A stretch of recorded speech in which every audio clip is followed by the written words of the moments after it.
उत्तराखंड के चमोली जिले से खबर, जहां पर थराली में देर रात बादल फटने से भारी नुकसान हुआ। अचानक से आई इस आपदा के बाद कई घरों में मलबा घुस गया, जिससे स्थानीय लोगों में दहशत है। घटना के बाद से 2 लोग लापता भी बताए जा रहे हैं। प्रशासन और एसडीआरएफ की टीमें राहत और बचाव कार्य में लगी हुई हैं इस समय।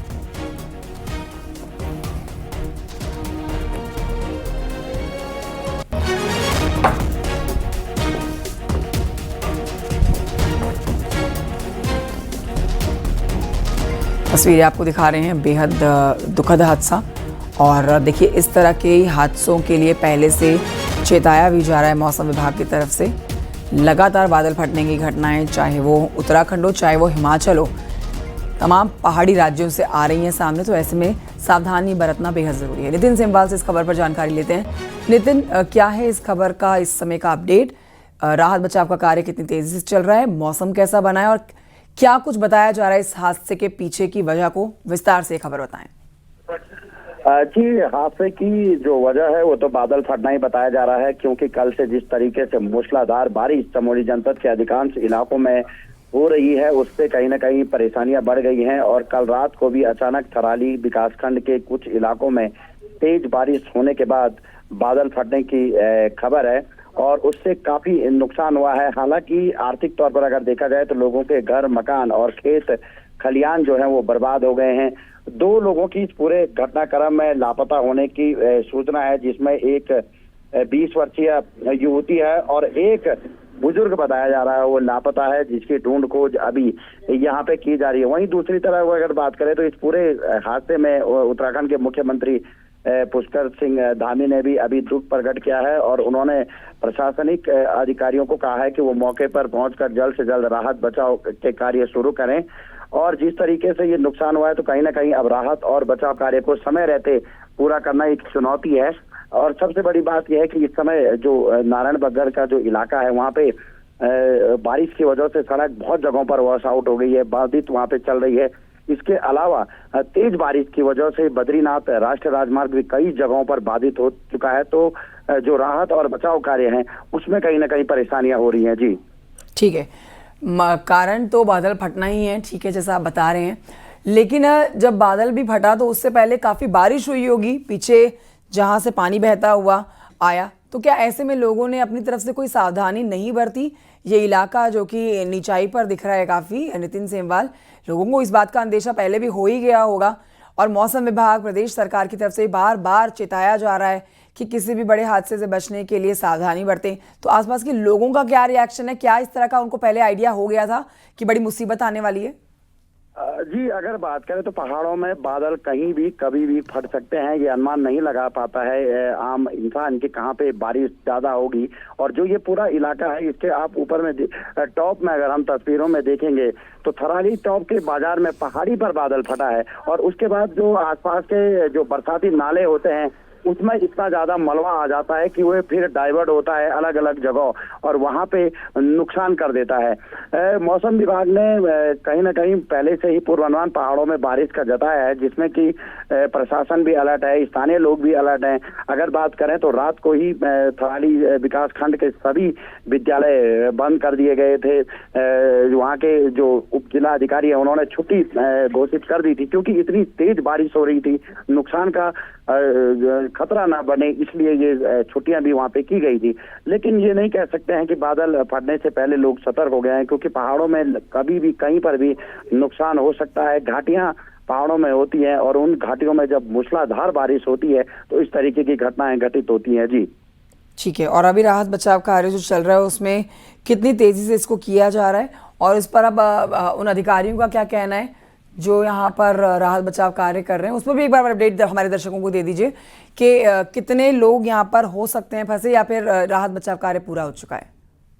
जी, अगर राहत बचाव कार्य की बात करें तो लोग पहले ही जब रात को घटना घटित हुई तो लोग सुरक्षित स्थानों पर चले गए हैं। आसपास जहां पे सुरक्षित इलाके हैं वहां पे चले गए हैं और प्रशासन की टीम मौके पर पहुंचकर उन पूरे नुकसान का अभी आकलन कर रही है। इस पूरी घटना में सबसे बड़ी बात यह है कि इसमें जनहानि ज्यादा नहीं हुई है, केवल 2 ही लोग अभी मिसिंग है। लेकिन आर्थिक तौर पर लोगों का जो नुकसान है वो हुआ है, घर टूट गए हैं, गौशालाएं टूटी हैं। इसके अलावा कुछ गाड़ियां बहुत ज्यादा क्षतिग्रस्त हुई हैं, क्योंकि बाजार का इलाका था थराली, वहां पे मलबा आने की वजह से गाड़ियां क्षतिग्रस्त काफी हुई हैं, ये अनुमान लगाया जा रहा है। और तस्वीरों में भी देख सकते हैं कि बड़े बड़े पेड़ टूटकर किस तरीके से गाड़ियों के ऊपर गिरे हुए हैं। आर्थिक तौर पर बहुत ज्यादा नुकसान हुआ है, लेकिन जनहानि कम बताई जा रही है, जो अभी तक प्रशासन के द्वारा बताया गया है। जी, और अधिकारी वहां पर कौन कौन इस समय मौजूद हैं? जी, अगर बात करें तो वहाँ पे तहसील प्रशासन थराली मौजूद है। एसडीआरएफ की टीम को रवाना किया गया है, लेकिन वो आधे रास्ते में फंसी हुई है क्योंकि मार्ग वॉश आउट हो चुका है, तो गाड़ियां आगे नहीं बढ़ पा रही हैं। हालांकि बीआरओ मार्ग खोलने में जुटा हुआ है। चमोली के जिलाधिकारी भी मौके के लिए रवाना हुए हैं और तमाम जिले के जो विभागीय अधिकारी हैं वो भी अब रवाना किए गए हैं। लेकिन समस्या एक बात की है कि जो सड़क मार्ग है, जो नेशनल हाईवे है, क्योंकि चमोली से थराली पहुंचने में कम से कम 2 से 3 घंटे का सफर तय करना पड़ता है, लेकिन सड़क मार्ग बाधित होने की वजह से वहां पे मुश्किलें हो रही हैं। जी, शुक्रिया आपका नितिन सेमवाल जानकारी के लिए।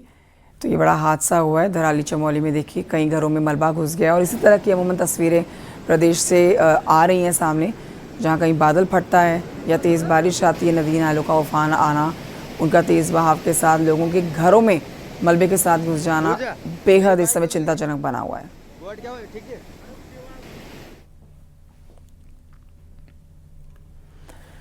उत्तराखंड के पहाड़ी इलाकों में बारिश संकट बन गई है। कहीं लैंडस्लाइड के साथ बड़े बड़े पत्थर गिर रहे हैं, तो कहीं मलबा आ रहा है और लोगों के घरों में घुस रहा है। उत्तरकाशी चमोली में सफर करना बेहद खतरनाक है। उत्तरकाशी में एक और झील मुसीबत बनती हुई नजर आ रही है, जिससे रिहायशी इलाकों के मन में डर पैदा हो गया है। देखिए रिपोर्ट।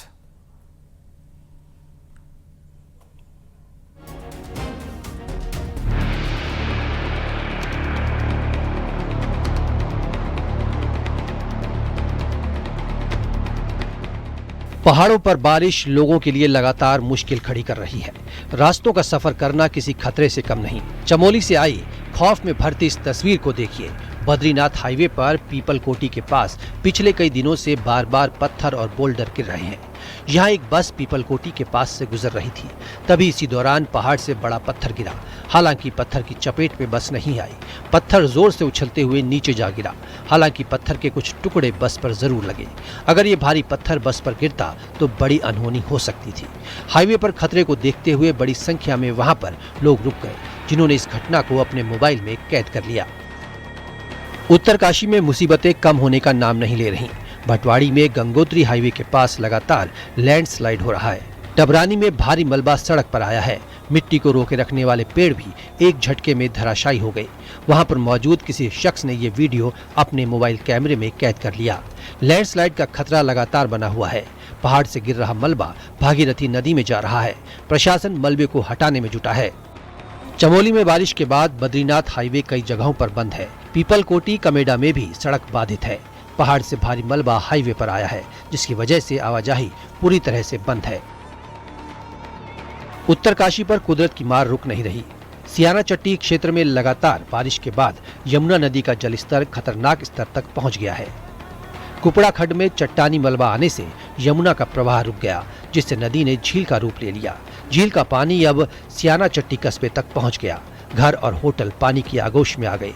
बाढ़ के हालात बने हुए हैं। हालांकि खतरे को भांपते हुए प्रशासन ने इलाके को खाली करवा दिया था। करीब 300 लोगों को सुरक्षित स्थानों पर भेजा गया है। अब प्रशासन के लिए झील से पानी को निकालना बड़ी चुनौती बन गया है। इस समय सियाना चट्टी वासियों को कैसे बचाया जाए, इसके लिए तत्काल इंतजाम किया जाए। इसको हम काफ़ी समय से हम मशीनों से खुलवा रहे थे, लेकिन कल शाम ज़्यादा आने की वजह से ये दिक्कत पैदा हुई। अभी पानी करीब 1 मीटर नीचे हुआ है। हमने अपने तकनीकों का इस्तेमाल करते हुए नदी को खोला है। उसको थोड़ा डिस्चार्ज बढ़ा है उसका, लेकिन अभी थोड़ा समय और लगेगा इस पर काम करते हुए। तो टीमें हैं यहाँ पे और इस तरह का अभी कोई इशू नहीं है। हाँ, जो पानी में प्रॉपर्टी सबमर्ज हुई है उन लोगों को कल रात ही हमने इवैक्यूएट कर दिया था। सेफ जगह पे हैं, सुरक्षित हैं। और अभी सियाना चट्टी में बनी झील को देखते हुए कस्तूरबा गांधी आवासीय छात्रावास विद्यालय की 150 छात्राओं को सुरक्षित जगहों पर शिफ्ट किया गया। धराली आपदा के बाद हर्षिल में बनी कृत्रिम झील के चैनलाइजेशन के बावजूद झील का पानी निकालने में सफलता नहीं मिल रही। हालांकि झील का पानी कुछ कम जरूर हुआ है, लेकिन अब भी गंगोत्री हाईवे का 100 मीटर हिस्सा डूबा हुआ है, जिसकी वजह से गाड़ियां और मशीनें नहीं जा पा रहीं। पौड़ी में भारी बारिश के चलते गांव में नुकसान हुआ है। गांव की सड़कें बह चुकी हैं, तो वहीं कई घरों के भी गिरने का खतरा बना हुआ है।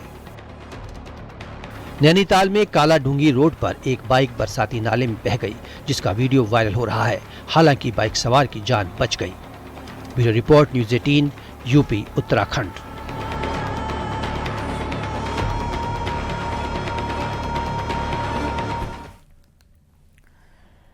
बढ़ते हैं आगे और आगरा की खबर आपको बताते हैं, जहां पर यमुना नदी का जलस्तर बढ़ा हुआ है। वहीं कई युवा अपनी जान को खतरे में यहां पर डाल रहे हैं। पानी में डूबने से बचने के लिए प्लास्टिक की बोतल बांध रहे हैं। रिपोर्ट देखिए।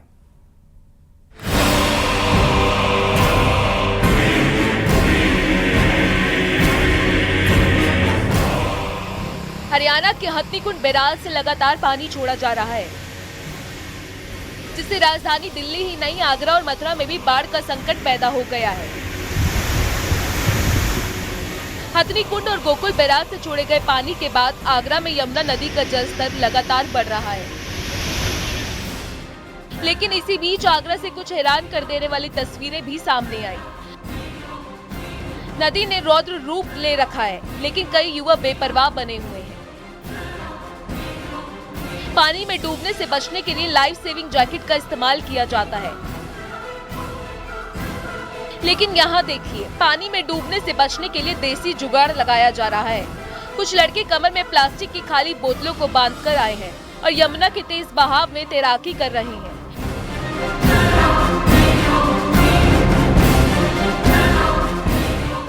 यह सोचकर कि प्लास्टिक की बोतल बांधने से डूबेंगे नहीं, तैरते तैरते वो काफी दूर तक पहुंच गए। हालांकि ये खतरनाक भी हो सकता है, लेकिन यहाँ पर लापरवाही चरम पर है। ये लड़के काफी देर तक तैराकी करने में मशगूल रहे। इस मौसम में लहरों से खेलना किसी खतरे से कम नहीं है। पहले भी कई लोग पानी से खेलने की कोशिश में अपनी जान गंवा चुके हैं। यमुना के बढ़ते जलस्तर को देखते हुए आगरा नगर निगम भी तैयारियों में जुटा है। बाढ़ग्रस्त क्षेत्रों में सफाई के लिए विशेष टीमें लगाई गई हैं। बाढ़ से प्रभावित इलाकों में रहने वाले लोगों के लिए शेल्टर होम तैयार किए गए हैं। हमारे नगर निगम के बाढ़ संभावित क्षेत्र हैं, जैसे नंगला बुड़ी है, बेलमगंज है, स्टेसी बीच है, मोती महल है। इन सभी क्षेत्रों में बाढ़ पर निगरानी के लिए, जलस्तर पर निगरानी के लिए हम लोगों ने टीम गठित कर दी है, जिसमें सफाई मित्र और सुपरवाइजर और क्षेत्रीय इंस्पेक्टर लगाए गए हैं। यमुना का पानी ताजमहल की पिछली दीवारों तक पहुंच गया है। खतरे को देखते हुए सीआईएसएफ ने अपना शिविर पीछे हटा लिया है। प्रशासन ने आगरा के 40 गांवों में अलर्ट जारी किया है।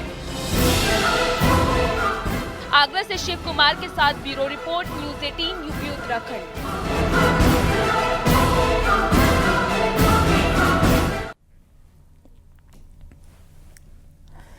रामनगरी अयोध्या एक बार फिर से इतिहास रचने को तैयार है। राम कथा पार्क में अयोध्या की भव्य रामलीला के 7वें संस्करण के लिए भूमि पूजन संपन्न हुआ है।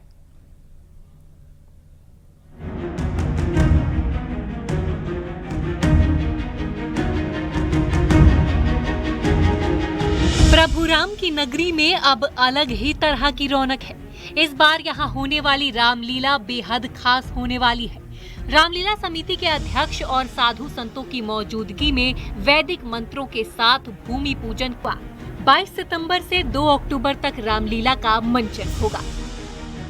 इस बार अयोध्या की रामलीला बेहद खास होगी, जिसका मंचन राम कथा पार्क पे शाम 7 बजे से शुरू होगा और रात्र 10 बजे तक चलेगा।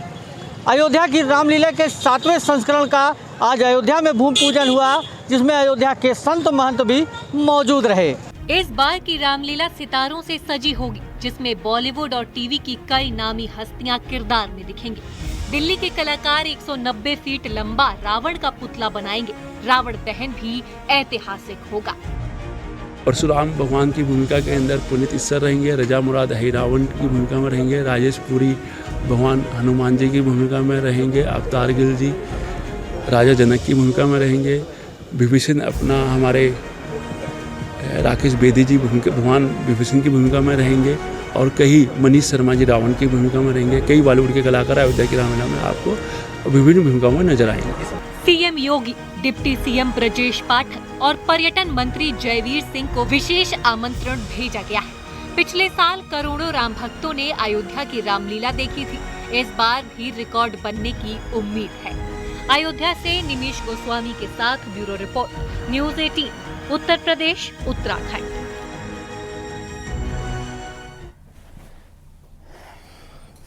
और आगे जाने की यूपी में ड्रोन की दहशत फिर से दिखाई दे रही है।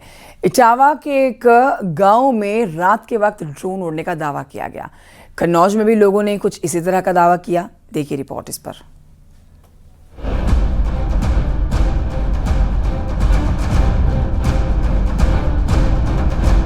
पिछले महीने उत्तर प्रदेश में ड्रोन को लेकर हड़कंप मचा हुआ था।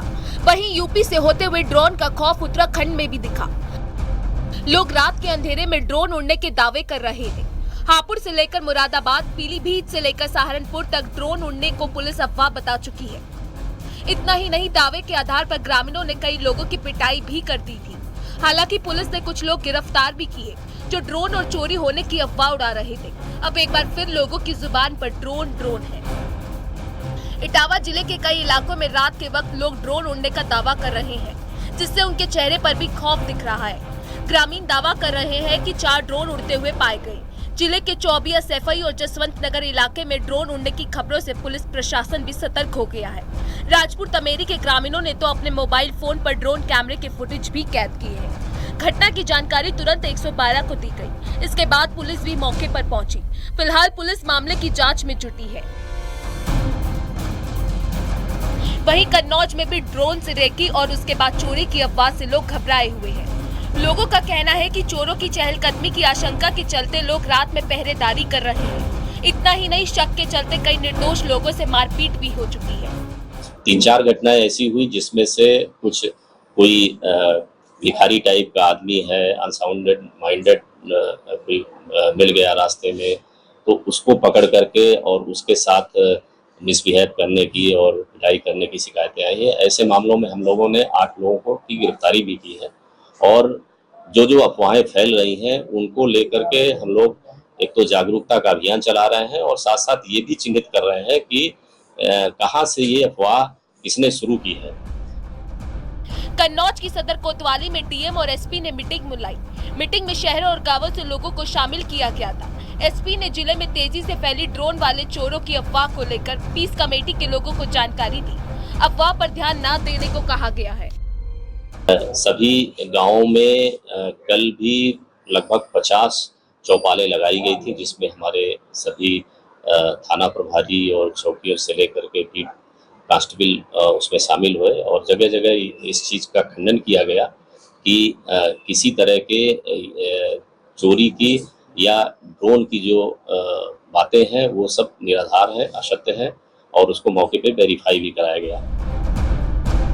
पुलिस के मुताबिक इलाके में रात के वक्त आसमान से उड़ती हुई कोई भी चमकदार चीज को देखकर लोग दहशत में आ जाते हैं और फिर कोई उसका वीडियो बनाकर सोशल मीडिया पर डाल देता है।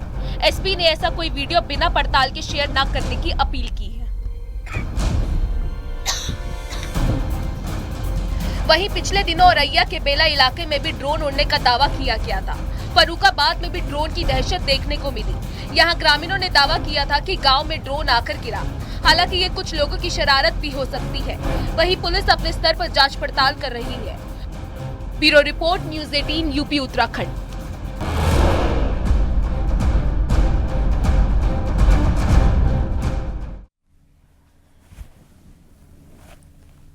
भारत का इतिहास इतना व्यापक है कि उसे पूरी तरह जानना संभव नहीं।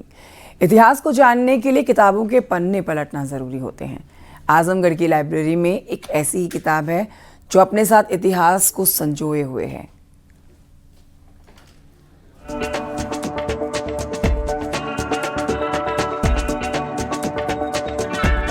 आजमगढ़ के शिबली एकेडमी की लाइब्रेरी में एक ऐसी किताब मौजूद है जिसका इतिहास अपने आप में अनोखा है।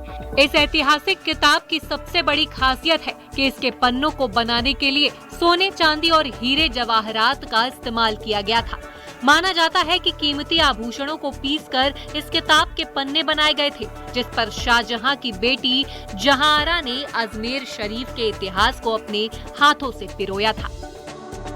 जो जौहरी होते हैं, जो कारोबार करते हैं हीरे मोती का, वही बता सकते हैं कि इसमें कितना शामिल है कितना नहीं। लेकिन हम लोगों को जो बताया गया और जो हम लोग देख रहे हैं वो तो ये है कि ये पूरा कागज़ जो है वो अलग कागज़ है, ये कागज़ ही नहीं है। इसमें तमाम मसाले जो हैं, इसमें हीरे जवाहरात और भी कुछ मेटल्स होंगे जो पीस पास के बनाया गया होगा।